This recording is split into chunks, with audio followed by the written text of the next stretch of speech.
Sí, mire, jo vull fer un prec, però arran de la intervenció dels meus companys sí que en faré dos, perquè hi ha un prec que interpel·la una mica la postura que jo vaig tindre en una comissió informativa, i sí que els demanaria un prec en el sentit de demanar més transparència i menys opacitat. No estic dient que no hi hagi transparència i hi hagi opacitat, no estic dient això, estic dient més transparència i menys opacitat, perquè els meus companys han tret el tema del conveni amb la Fundació Càlida. Jo ho vaig preguntar dues vegades en comissió informativa el mes de gener, queda reflexada en l'acte del 14 de gener del 2025 la meva pregunta i la resposta seva en l'acte d'aquella comissió, de la qual no en tenien coneixement.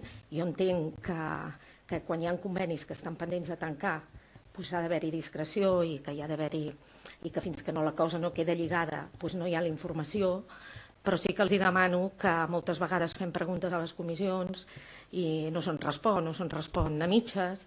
Simplement quan això estigui decidit, ja que hem fet una pregunta directa d'aquesta manera i d'aquest sentit, se'ns comuniqui. Simplement això abans de fer-se públic. És el prec que els demano. Entenc, per exemple, en el cas del Tour de França, quan a 2 regidors de govern jo personalment vaig preguntar, que teníem coneixement que el Tour estaria a Granollers, entenc que no es comuniqui perquè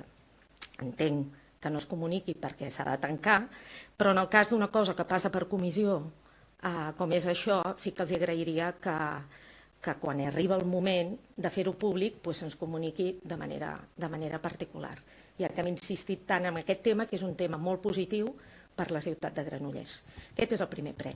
I el segon prec va en relació que estic completament d'acord amb l'exposició que ha fet la senyora alcaldessa quan hem parlat del conveni col·lectiu, de l'aprovació del conveni, però jo crec que hi ha una cosa que no s'ha fet esment, que jo crec que sí que com a representants públics tenim una obligació i una responsabilitat, que és en parlar de les taxes cada vegada més elevades d'absentisme que hi ha a l'administració pública. A una administració pública com pot ser l'Ajuntament de Granollers o com és la meva feina a l'Hospital de Granollers.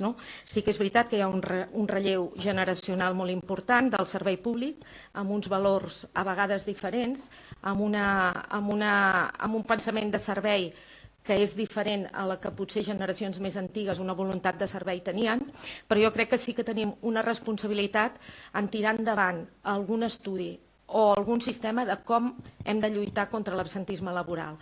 Sé que se'ns va comunicar, arran d'una pregunta meva en la Comissió de Serveis Generals, aquesta mesura d'aquest plus de productivitat enfocat a l'absentisme per un col·lectiu determinat.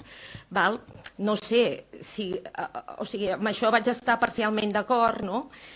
No sé si ens han de pagar un plus per simplement fer la nostra feina, no? Però sé que s'ha de combatre l'absentisme, no? I jo sí que els demano en aquest prec que potser caldria, com a administració pública, estudiar bé les causes de l'absentisme a tots els nivells. Gràcies.